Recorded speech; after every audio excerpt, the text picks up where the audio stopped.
Frozen, one of the most infamous Disney movies ever made. Is it infamous? Yeah, it is. See you then. Disney Studios has been working on an adaptation of Hans Christian Andersen's Snow Queen for a very long time. Here's concept art that dates back to the 1930s. Well, maybe not the 1930s, but this film has been in concept since 1937. It's one of the films that could adapt into a film format like Snow White, and eventually a lot of those plans were shelved around 1950. But yes, a lot of this movie goes back to that point in time. Not the modern day version you'll see, but let's talk about the Snow Queen and understand why Frozen is kind of a bad adaptation. The Snow Queen is not your typical fairy tale. While it is technically a fairy tale, it is a novelization fairy tale. This is Hans Christian Andersen's longest work, technically being 7 chapters long, which can even be counted as a fairy tale. Well, it's still counted as a fairy tale, so I guess that's why we're counting it now. The story includes 2 kids, a boy and a girl, named Kai and Kurji, I believe is their name. Maybe I'm wrong about that. But yes, one of them eventually falls ill and gets kidnapped by the Snow Queen, who kind of just reigns over snowflakes. She is kind of evil, but not really. There's a lot of things in this book. There's like devils and stuff like that. There's trolls or crows. The girl has to go on an adventure to find him and regain his old self. And it's kind of a love story, kind of not. Adventure, there's trolls, there's lots of different monsters that the girl has to come up or to find the boy. It's critically acclaimed, and is partially the inspiration from Narnia as one of the main characters, the White Queen, or White Witch, whatever it is, I forget, I haven't read Narnia in a while, is based off the Snow Queen directly. But yeah, technically Disney's adaptation of Narnia is more accurate to this fairy tale than Frozen is. Just keep that in mind. Disney's original idea for the Snow Queen was supposed to be a traditionally animated Disney musical, which ended up being a Disney musical, but it was eventually scrapped with the success of Tangled being a CGI film with a unique title. They were like, oh, let's call it Frozen. It was then going to be called Anna and the Snow Queen, because apparently they named the character Anna after the main author. Also, other characters are named after the main author, including Kristoff and Hans. Hans Kristoff Anna, get it? Anyway, the Snow Queen was an evil person who kidnaps her, even though she doesn't get kidnapped in the book, the character that she's portraying as. And then they're like, we need to make better dynamic. What if we made them sisters? Okay, well, let's write a villain song. Uh-oh, the villain song's too good. We can't make the Snow Queen evil anymore. Well, let's make her a good person. Who's the villain? Oh, this random guy's the villain. And that's how Frozen went from a faithful adaptation to whatever the hell we got today. Frozen narratively does not work at all. It has a lot of problems with the plot and characterization, despite the fact they've tried to rework it to make the characters make more sense. It just doesn't work. And yeah, that's how we got the movie we got today. There's a lot of information if you want to read about it, but most of it just boils down to, we scrapped everything and made it more bland and uninteresting. Frozen, when it came out, was a giant success. Really, really big. And I can kind of understand it, but at the same time, I don't. The main draw is that there's one really good song in the movie, and that character has magical powers, and there's also 2 princess characters, so marketing is really good for the film, but that's just not, the rest of the film does not make it good, though. You have one aspect that's really marketable, and the rest of the film just is kind of just there. Were people buying merchandise of these awful rock trolls? I don't think so. Most of the merchandise are just Elsa related, and they be like, hey, you 2 girls can play with each other here. The one girl fight over who gets to play as Elsa, the other one has to suffer being Anna. It's one of those situations. So this film is successful not because the film is good, but because it's so marketable. A little kid can be like, wow, there's ice, it's ice, that's cool, ice is nice. Ice is nice. I wasn't always so negative for this film. A lot of people are actually in my wheelhouse, where they first saw the film, thought it was pretty good, watched it a couple more times, but each time you watch it, the worse and worse it got. There are things about Frozen that make it unique in the first time viewing, but a lot of those times, as you watch more and more movies, the least interesting it gets, and the more people copied some of its formulas, the worse you realize that some of those elements work. Frozen is a clusterfuck of a movie that has a lot of ideas that just don't work, and a lot of jokes that also don't work. For every good song in the movie, there are 2 bad songs that go with it. Inconsistent is the movie. Every time Olaf says something funny, he'll say something that's unfunny. It's one of those things. It goes back and forth the whole time. And the uniqueness of the film is really not that unique. It does some things differently, but then other Disney movies would copy it, then they make this film less unique, and then the rest of it is just already done by other films. So what's unique about Frozen is no longer unique. The story's also pretty bad. Instead of taking the grand adventure away from the original story and just making it, well, a clusterfuck. This film has a little bit too much going on and not enough development from any of the characters. Some characters have negative development. and will randomly change their personality out of whim just because they need a villain, even though, yeah, it makes no sense. So I'll go over the story to explain what else is wrong. The story is there are two princesses in the kingdom, and they live happily ever after. Just kidding, they don't. One of them has ice powers. Why she have ice powers? Don't question it. Alright, I won't question it. She accidentally kills her sister. Just kidding, she doesn't kill her. She just hits her in the head, and that apparently doesn't kill her somehow. So they go to these stupid, annoying-ass rock trolls who look ugly as shit. Not ugly in a cool way, ugly in a lame-ass way. And apparently healing brain ice or brain freezes are pretty easy, I guess, in this world. So the rock troll gives them the worst advice. Apparently by changing memories a little bit, which all the memories happen to be that very night, which makes no fucking sense, but whatever. That they'll have to make her forget that her sister has ice powers. And then he's like, you see, girl, you're gonna have a horrible life, and you must be secluded because you are a fucking monster who everyone will fear. And the parents are like, well, what should we do? Hide her from the rest of the world so no one can see her. I am not joking. That is in the movie, and these characters aren't considered villains at all. These parents in that rock troll are more villainous and more detrimental to these characters than Hans is, but these guys aren't considered villains. Fuck you, movie. Fuck you, movie. Fuck you, movie. Guess who wasn't sad when these characters die like 2 seconds later? I'm not. Also, the designs in the movie are really lazy. Here's Elsa and Anna's mom. You can tell it's their mom because they have the exact same facial structure. Elsa, Anna, and their mom have the same exact face. They have different hairstyles. Doesn't mean they're different characters. Lazy. Apparently this also stunts their other daughter, who does nothing throughout her entire life. She's not taught anything, and she just fucks around the halls because there's no guards here because they're scared of her ice powers. These parents are fucking awful. These guys are putting Buck Cluck to shame. Buck fucking Cluck. Yeah, Buck Cluck's a better dad than these fucker assholes are.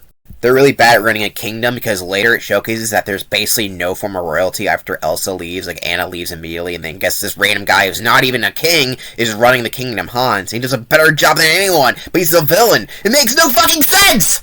Hans is easily one of the worst villains because his random change of personality is so jarring and so dumb, it feels so half-assed. In one scene when no one's looking, he smiles at Anna like, yeah, I like that girl. But it turns out he wants to fucking marry her just to kill her off. That's what the smile means, apparently, according to the ending of the fucking film. Like, wow, I got kicked in the water. I can't wait to marry her and then kill her and her sister. This villain in this is so stupid because we literally see him actually helping out in the kingdom and actually helping out the citizens here and actually showcasing that he cares, but the fact it's not even being his own kingdom. I know he wants to rule it, but he doesn't show any maliciousness until the fucking very end. Like, why would he showcase this? It so makes no sense. Like, even when he has a perfect opportunity to kill Elsa during this scene, he doesn't. He's like, oh, he tries to stop a guy from killing her. Does that make any sense? This character makes no sense. How is he a villain if he tries to stop her from dying? They're like, uh-oh, we need a villain. Oh, we'll have this guy be a villain. You know, his character showcase like he's not a villain. Like, what the fuck?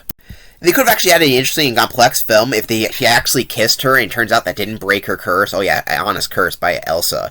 But you know what? That actually would have been interesting. It turns out that maybe they just fell out of love because they weren't really in love to begin with. He's still a good guy. It just turns out that some things just don't work out like you think they would. It actually makes this film a lot harder on rewatches. That's just that one aspect. It's not even the main aspect of the film, but just that one villain aspect is fucking bullshit. That's until she runs away and sings a song about it. And this is, everyone just forgets, like, oh yeah, everyone was a bitch to her, and now she's singing a song, so everything's happy, I guess, even though her song's about the fact she's gonna live alone in the mountains for us for life. Oh well. So yeah, her parents die and she becomes queen. We're going back to the story. And she's obviously emotionally stunted and has trouble communicating and getting along with other people because of the fact that she's fearful of everybody. Yeah, Let It Go in context doesn't really make much sense, but whatever. It's never contradicted, even though later on she goes back to the kingdom, so I guess she didn't really let it go, did she? Anyway, the film gets a little better as Anna meets up with a weird ice guy called Kristoff, who's also King George III from Hamilton, which, you know, that's pretty funny. He has no songs in the movie. He has one little song. And yeah, that's a crime, alright? That's a crime. Also, Idina Menzel also only gets really one song and two co-parts of the song, which makes no sense either. Anna's voice actor isn't bad, but why she gets so many songs, but two Broadway-trained music people don't? Makes no sense. Thankfully, Frozen 2 fixes that and remedies it by giving them more songs, but yeah, it's a problem in the first movie, alright? It's a big problem. Especially when the fucking rock trolls get a whole fucking song. Are you kidding me? One of the strangest aspects of the movie is that not only does Elsa have ice powers, but she also can create life, somehow. Like, she only creates, like, one snowman and another snowman. Olaf the Snowman is a character that you either like or you don't like. He has technically funny lines, but his line delivery can be really annoying at times, and his design is just, I don't know, something about it just doesn't do it right for me. He looks really ugly. Like, I don't like it. Also, his song is terrible. Yes, the fucking snowman gets a song. I'll talk about this more during the song process, but the songs are good, for the most part. Either they're good or bad. The songs, for the most part, are good, but every time you get a good song, you'll get, like, a one segment that just takes you out of the fucking song because it feels so jarring. Like, in Love is an Open Door, she goes, sandwiches! That's what I was gonna say! It just doesn't work with the rest of the song, and it ruins the flow, and just takes you out of it for a second. Like, oh wait, random, weird joke there. The First Time and Forever reprise is actually one of my favorite songs in the movie. It actually would have been S rank if it wasn't for a random part where she just goes, Arendelle's in deep, deep, deep, deep, deep, deep, deep snow. It breaks up the musical format and just ruins the song for the most part. Like, what the fuck, movie? This movie has a little bit too much going on. We get a little bit of Elsa in her ice tower, while we also get the main adventure of Anna and Kristoff trying to find her, but then not really, because they had to worry about her frozen heart. And then we come back to the kingdom every once in a while, so there's a little bit too much going on, and the runtime isn't long enough to support all these subplots going on. Because of that, a lot of character dynamics and relationships are so underdeveloped. Anna and Elsa have basically no relationship between them at all, or in the very beginning of the movie. Because they're so isolated from each other, you don't believe that they actually care for each other that much, so the ending doesn't work. What saves Anna is Elsa's love for her, which would work in any other movie, but because they have, like, basically no relationship between each other in the film, it doesn't work at all. Since Elsa's character is mostly driven by how everyone's fearful of her and how she is scared of everyone else, we don't actually know if she can even comprehend loving someone else. I mean, it's possible, but the fact we don't really see that between her sister at all, other than Bach cutting her away, it doesn't work. Also, this stupid scene where Anna punches Hans. In context, it makes sense why she would punch him, but that's not the problem I have with this scene. It's the fact that everyone celebrates, even though they have no idea what this guy's done. For them, he was a great guy, but now they're like, yeah, let's celebrate this guy, even though he helped us out earlier. Like, see how inconsistent this fucking film is? So I gotta mention the fucking rock trolls. There are trolls in the original fairy tale, but these guys are fucking annoying. Their song is awful, and what they do is just basically black light people, gaslight people. I don't say black. What the hell did I say black light? And randomly they adopt Kristoff in the most creepiest way possible. Cuties, I'm gonna keep you. That isn't creepy at all, trying to just adopt random kids. She doesn't even know that they're orphans, which they are somehow, which pointless, very pointless for to have these characters here in the first place to begin with, but whatever. She's like, cuties, I'm gonna keep you, like a fucking predator. Like, get this woman on with Chris Hansen, get her arrested. It's a shame that this film just does not age very well. A lot of people actually agree with me. Maybe I'll get a lot of hate mail, but I don't care. This film is just not very good. Watch Tangled instead. It does everything this film wants to do, but even better. I pretty much went over everything I don't like about this film and it doesn't work. And I guess some things that I like, some of the animation elements are fine, even though some of the design elements aren't that great. I can't recommend this film to anybody because, well, who hasn't seen this movie at this point, and the fact that it's overseen and watched just makes me not want to recommend it even less. Due to its popularity, Frozen was given its own sequel in 2019, a film which I think is better than the original. It has its own flaws, but for the most part, animation and song-wise, it is way better, even though the story doesn't make a lot of sense. It's not annoying like the first movie is, so that's why Frozen 2 is better than Frozen 1, but we'll get to that when we get to that. Frozen's also one of those films that's so popular that not only does it have a second movie, but it's also going to have a third and fourth installment, which is kind of insane. It's the first Disney film to actually going to have 4 theatrical installments. We'll see if it works out in the end. Because Frozen was so popular, they immediately made a short film called Frozen Fever, like a year after the first movie came out, just to have more marketing for Frozen, because that's how popular Frozen is. They even had to make an animated short just to market more Frozen stuff.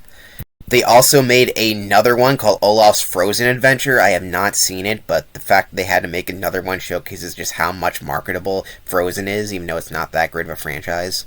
There's also a Yule log for Frozen. I don't even know why I'm counting this, but technically Disney Wiki counts it, so I'm counting it now. It's a Yule log, but Frozen themed.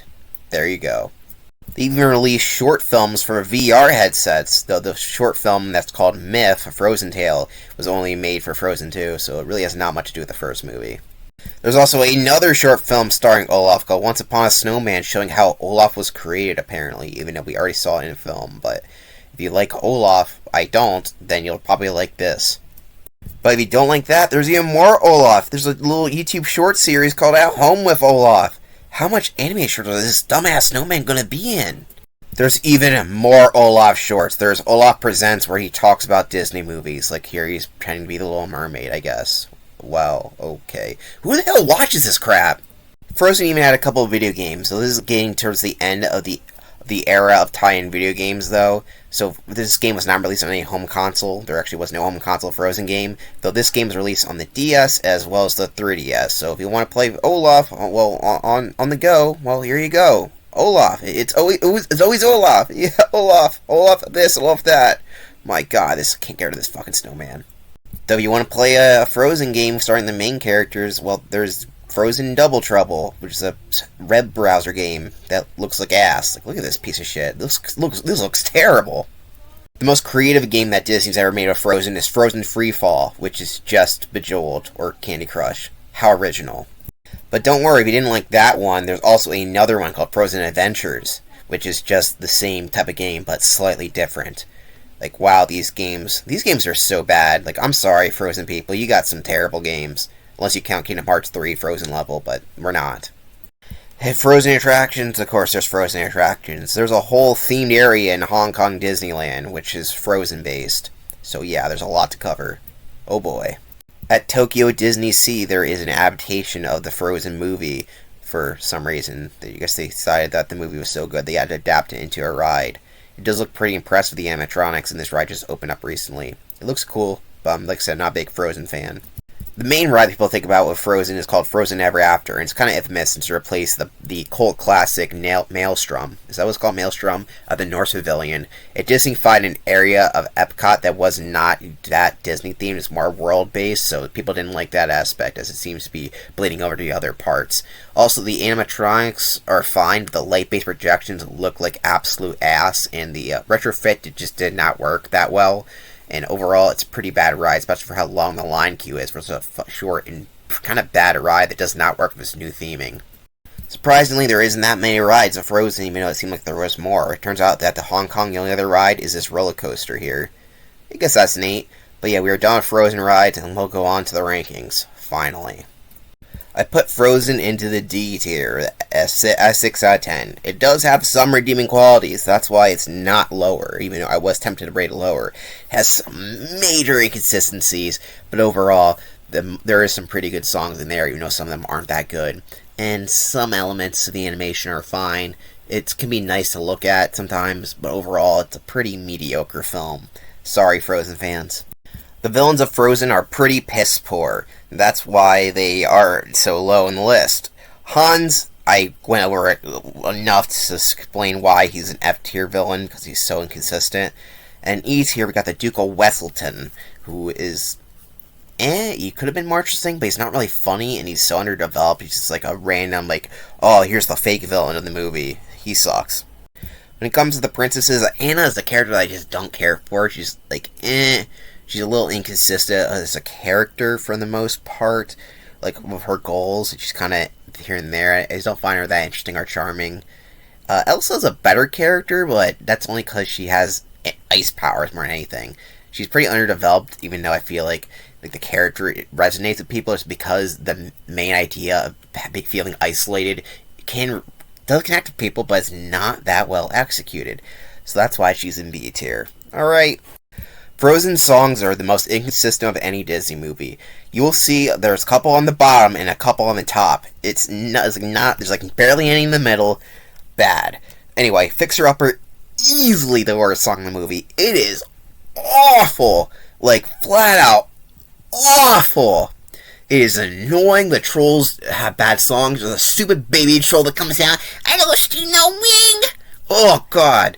Terrible lyrics. Just bad advice. The Anna's could die here, and they're just basically don't even listen. Like, fuck you. It's like, hey, you need to listen. It's like, oh, you're going to get married to this girl. Fuck you, dude. And, oh, but she's engaged. Well, fuck that. She's getting married whether she likes her or not. And you're a jackass. This guy's a fucking moron. Like, what the hell? These fucking rock trolls are terrible. Fuck them. I hate those rock trolls. Also, in F tier is In Summer. The song is just a filler song. It just tells you that Olaf wants to see summer, and that's it. And he doesn't want to be in a puddle or some bullshit like that. He'll be a happy snowman. And it's just annoying. And he goes like weird voice things where he'll change, like them trying to be like an opera singer, I guess. It just sucks. In E tier, Do You Want to Build a Snowman is just annoying. It would be clever, but just not that well executed. The ending part is fine, I guess, when they're trying to bond. She's trying to bond with her sister after her parents died, but the ending line of, do you want to build a snowman after that, doesn't work!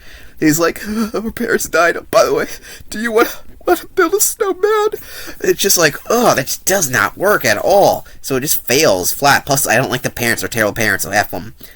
Anyway, then we have the Let It Go from the credits. Yeah, you didn't think I was playing Let It Go that low. Even though some people don't like Let It Go that much, it's not a bad song. You can't deny that. But Let It Go, Demi Lovato version, is just way worse. It's a shitty pop version, so who cares? Then we got Frozen Heart. It's trying to be atmospheric, but fails. What else can I say? Who cares about Frozen Heart? Oh, Velvet? I don't know how to say that. It's just the opening na part. It's okay. Nothing much to say there. Reindeers Are Better Than People. It's kind of a joke song, but it sounds better than the actual joke songs in the movie. You know, sometimes I'll sing it as a joke, because it is catchy. The only song that Jonathan Groff sings in the entire movie. Shame on you, movie. Then we got the actual good songs, which you can see we had to scroll all the way up there to see. Love's an Open Door, which is a song that I like, even though it makes no sense in the end of the movie, but it works pretty well, other than the sandwiches part. For the First Time in Forever is also a song that's pretty fun, as we get to see what it'll be like for Anna to see the gates open, and then she just goes and randomly off bait and just talks about how she wants to date a guy. Really inconsistent, honestly. And yeah. Then Let It Go. It's a good song, but you know it's overplayed, and I already mentioned a problem with it earlier.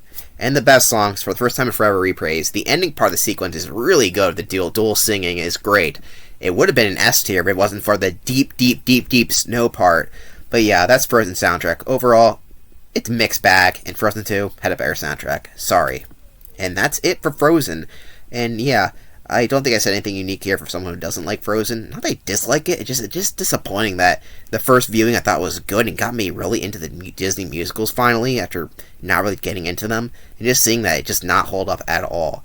Like I said, I can't recommend it over any other Disney film, really. It's overwatched, it's overviewed, and Let It Go is not the best Disney song. It's good, but it's not that good. And yeah, that's it for Frozen. I will see you next time when we cover... The next movie is Big Hero 6. That was my mistake. See you then.